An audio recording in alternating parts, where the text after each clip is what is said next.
जय महाराष्ट्र विद्यार्थी मित्रांनो, मराठी माहिती केंद्र या यूट्यूब चॅनलवर तुम्हा सगळ्यांचे स्वागत आहे।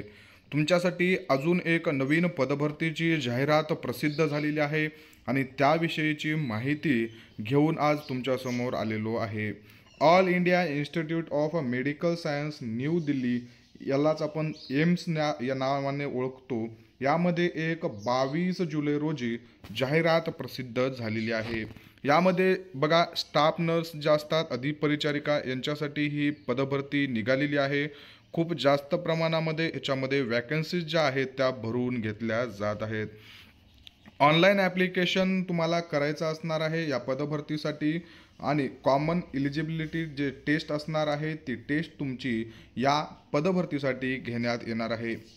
बघा विद्यार्थी मित्रांनो, याच्यामध्ये जे इलिजिबल कॅन्डिडेट असणार आहे त्या नर्सिंग ऑफिसर नावाची पोस्ट असणार आहे आणि लेवल 7चं तुम्हाला पे स्केल जे आहे ते पे स्केल त्यामध्ये दिलं जाणार आहे।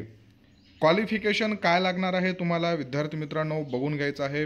ही पदभरती फक्त स्टाफ नर्स याच पदासाठी आहे। दुसरी एक पदभरती आलेली आहे एम्सची, सध्या तिचे सुद्धा फॉर्म भरणं चालू आहे। त्याविषयी सुद्धा आपल्या चॅनलवरती व्हिडिओ अवेलेबल आहे, त्याची लिंक मी तुम्हाला डिस्क्रिप्शन बॉक्समध्ये देतो, तिथं जाऊन तुम्ही पाहू शकता। त्या पदभरतीमध्ये वेगवेगळ्या इंडिव्हिज्युअल पदांसाठी ती पदभरती होत आहे, त्यामध्ये सुद्धा 2500च्या जवळपास पद जे आहेत ते भरून घेतले जाणार आहेत। या पदभरतीमध्ये फक्त स्टाफ नर्ससाठी सेपरेट पदभरती निघालेली आहे। 3500 एवढे पद या पदभरतीद्वारे भरून घेतले जात आहेत। ज्यांचं BSc नर्सिंग वगैरे झालेलं असेल विद्यार्थी मित्रांनो, किंवा BSc बघा क्वालिफिकेशन BSc नर्सिंग असणार आहे। त्याच्यानंतर तुम्हाला इंडियन काउन्सिलिंग किंवा स्टेट काउन्सिलिंगचं रजिस्ट्रेशन जे आहे ते कंपल्सरी तुम्हाला लागणार आहे। त्याच्यानंतर BSc पोस्ट सर्टिफिकेट असेल, post basis BSc nursing from any Indian nursing counselling और स्टेट नर्सिंग काउन्सिलिंग, तरीही तुम्ही अप्लाय करू शकता। महत्त्वाचं असणार आहे तुम्हाला रजिस्टर ॲज नर्स किंवा मिडवाईफ विथ स्टेट किंवा नॅशनल, म्हणजे तुम्हाला एक तर महाराष्ट्र राज्य जे आहे त्या महाराष्ट्र राज्याचं किंवा इतर कोणतेही असतील भारतामध्ये जेवढे राज्य आहेत त्या स्टेट लेवलला तुमचं रजिस्ट्रेशन असेल तरीही तुम्ही अप्लाय करू शकता, किंवा तुमचं डायरेक्ट इंडियन काउन्सिलिंगला जरी रजिस्ट्रेशन असेल तरीही तुम्ही अप्लाय करू शकणार आहात। दोन्ही प्रकारचे जे तुमचे काउन्सिलिंग रजिस्ट्रेशन आहेत ते यामध्ये व्हॅलिड धरणार आहेत। ज्यांचं BSc झालेलं आहे, ज्यांचं GNM झालेलं आहे त्यांच्यासाठी सुद्धा हा चान्स असणार आहे।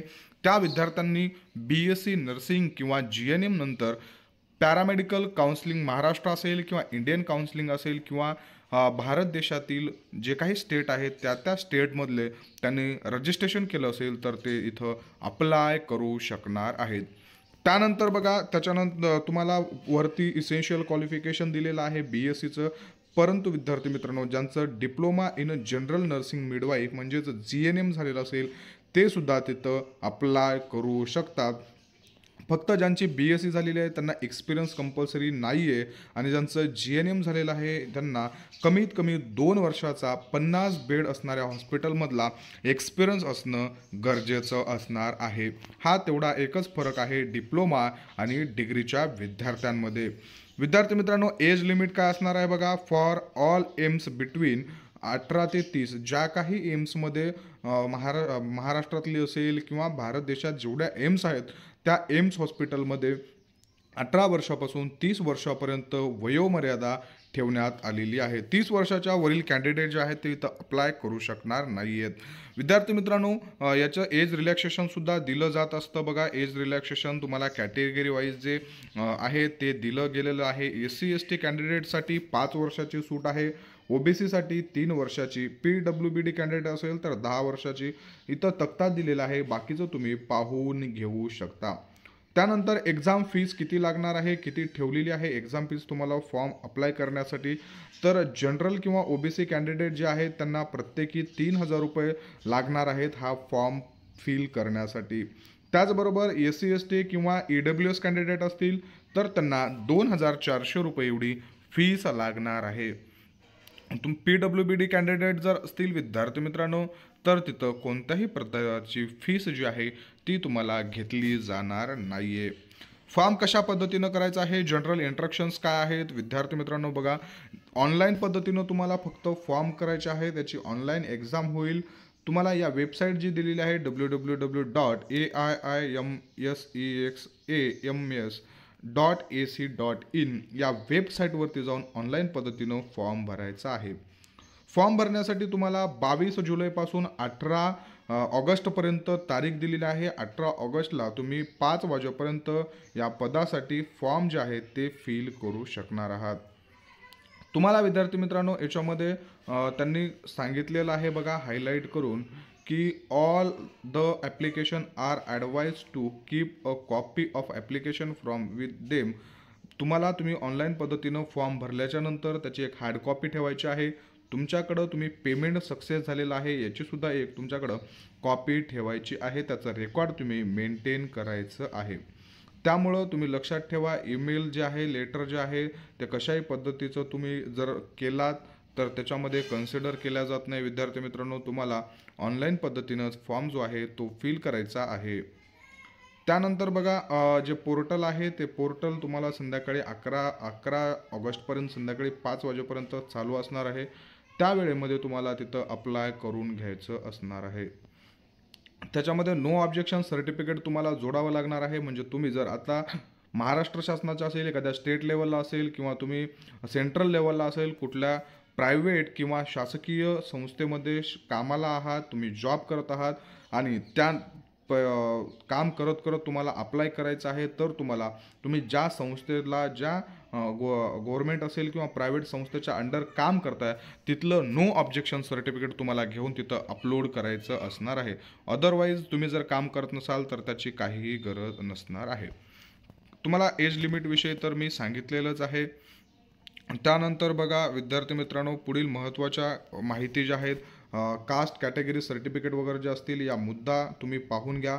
या PDF आहे किंवा जी लिंक आहे ऑनलाईन फॉर्म भरायची, ही मी आपल्या टेलिग्राम चॅनलला देतो. तिथं जाऊन तुम्ही व्यवस्थितरित्या पाहून घ्यायचं आहे. काय असणार आहेत, किती पदं असणार आहेत, आपण त्याच्याविषयी पाहू. ऑनलाईन पद्धतीने एक्झाम होईल, कुठे कुठे जागा किती आहेत याविषयी आपण थोडंसं पाहून घेऊ. बघा, पूर्ण डिटेल्समध्ये हा तक्ता दिलेला आहे त्यांनी. आता तुम्हाला इथं तेवढंसं क्लिअर दिसणार नाही. कोणत्या आता हे इथं एम्सचे नावं दिलेले आहेत.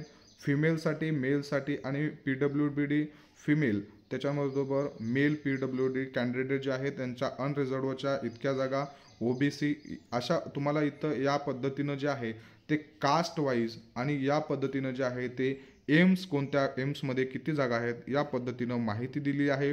तुम्ही व्यवस्थितरित्या पाहून घ्या आणि त्यानंतर फॉर्म भरा.